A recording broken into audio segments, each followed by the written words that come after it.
What up, nerds? My name is Clay Cooper. I am the Director of Test Prep at Prep Expert. I'm also a perfect scorer on both the SAT and the ACT, and today I'm here to share with you my 5 best tips for the SAT's writing section. So let me give you a quick rundown of my 5 best tips before I explain each one individually.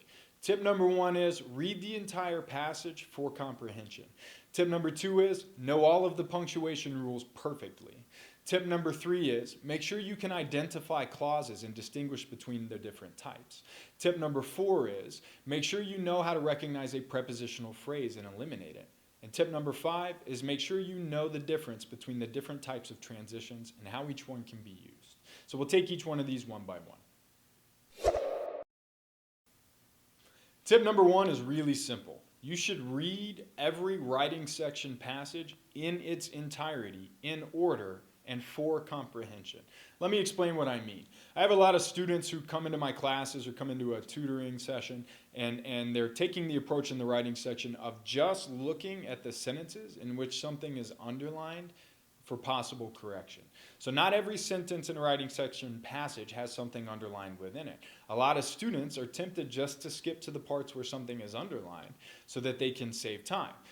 I'm here to tell you that is a bad strategy. If you're currently doing that, your score is suffering as a result. What you should do instead is read the entire writing section passage, read it carefully and for understanding, and you'll find that your writing section score goes up. Here's why. A lot of the questions in the writing section, maybe as many as half of them, rely in some degree on your understanding of what the author's trying to say. In other words, it's not just about grammar, it's not just about punctuation. A huge portion of the questions in the writing section depend on whether or not you've understood the message that the author is trying to get across. What I find is that the students who follow closely what the author is trying to say score higher. I know that's true for me. I can't tell you how many times I've been confused about a grammar question, but because I had been reading carefully and I knew what the author was trying to say, I was able to get it right anyway. It helped me, my understanding of the passage helped me sort through the answers, even on a punctuation question, even on a clause or transition question. So I cannot recommend it highly enough. Make sure you read the entire passage in the writing section, read it in order, and read it for comprehension, and that'll help you get more questions right. Tip number 2 is really simple as well, really difficult though. Here it is. Know all of the punctuation rules down cold. If you show up to take the SAT and you've memorized and you've mastered all of the punctuation rules for the comma, period, colon, semicolon, and dash, then you're going to be in really good shape to do well in the writing section. So what I find is very, very few of my students could articulate the actual rules that govern how you can and cannot use the various punctuation marks. In fact, I would have had a hard time doing that before I started teaching the SAT and the ACT. So here's what I've found.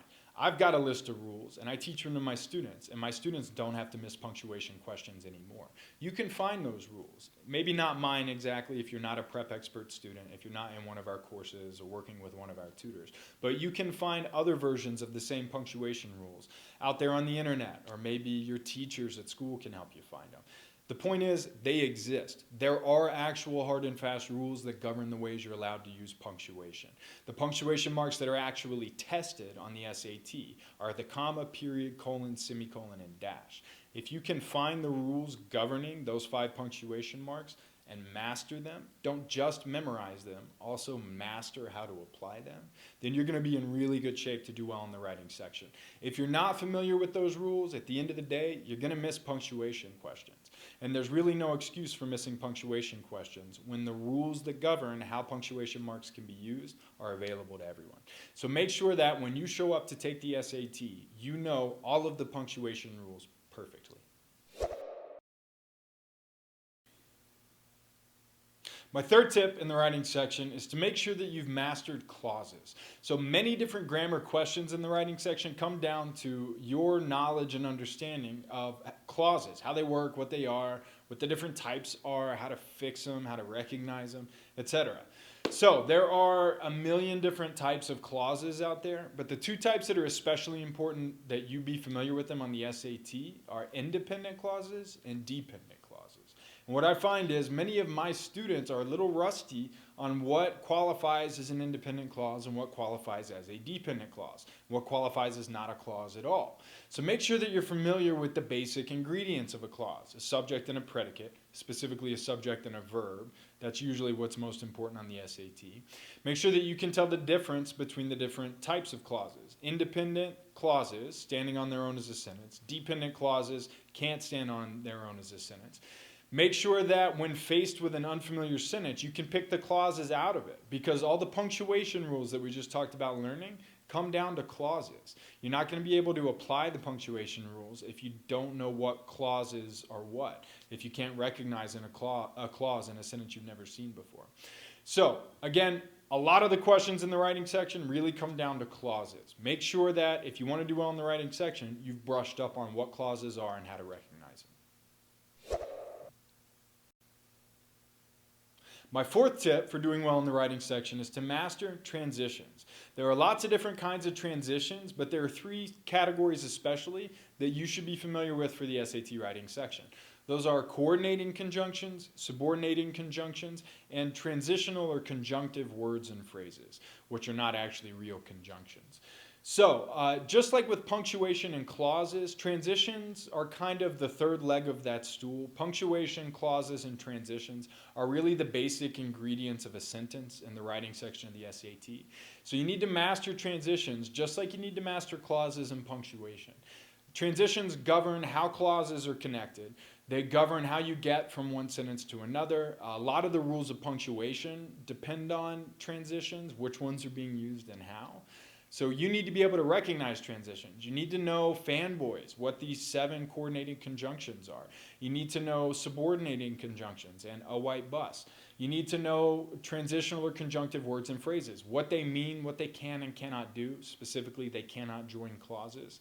There's a wide variety of information that's really important about transitions. So make sure that before you take the SAT, you've mastered transitions, coordinating conjunctions, subordinating conjunctions, and transitional or conjunctive words or phrases especially. That's what you need to do if you want to raise your score. Finally, tip number 5 is make sure that you can recognize and eliminate prepositional phrases. So again, most of my students, by the time they arrive at one of our SAT classes, are really rusty on what a prepositional phrase is. Maybe they learned it a long time ago in 7th or 8th grade, but they haven't really done much with it since then. And so they couldn't pick a prepositional phrase out of a lineup. That's okay. There's nothing wrong with that, but you need to fix it before you show up to take the SAT. Let me tell you why. A prepositional phrase adds meaning to a sentence. It helps you understand what the author's trying to say. It makes a sentence more informative. In everyday speech, they're really important. But the fundamental grammar structure of a sentence is totally independent of prepositional phrases. In other words, the subject and verb of a sentence will never, ever fall within a prepositional phrase. Why do we care about that? Well, our job is to correct the grammar of the sentences on the SAT writing section. So in order to correct it, we need to be able to understand it. You've got to be able to look at a sentence and see what's going on within it grammatically. The easiest way to do that is by eliminating all prepositional phrases. What you'll find is when you eliminate all the prepositional phrases from a sentence, its grammatical structure becomes crystal clear. It is so much easier to understand the structure of a sentence when you've eliminated the prepositional phrases. But in order to do that, you've got to know what they are. Know what a prepositional phrase is. Know how to recognize one in the wild. Again, most of my students are pretty rusty on that. So make sure that you find information on how to recognize and eliminate prepositional phrases, and your score in the writing section will definitely come up. Please don't forget to like this video if you found it helpful. You can also subscribe to Prep Expert's YouTube channel for other videos just like this. And we'd like to hear from you. Leave us a comment in this video and tell us what you'd like to hear about next. What do you want advice on from a 2-time perfect score? We may feature that as the topic in our next video. You can also visit our website, prepexpert.com, for exclusive offers on all of our products, from in-person classes to online classes with myself or another instructor, to tutoring with any of our instructors. So until next time, keep working hard.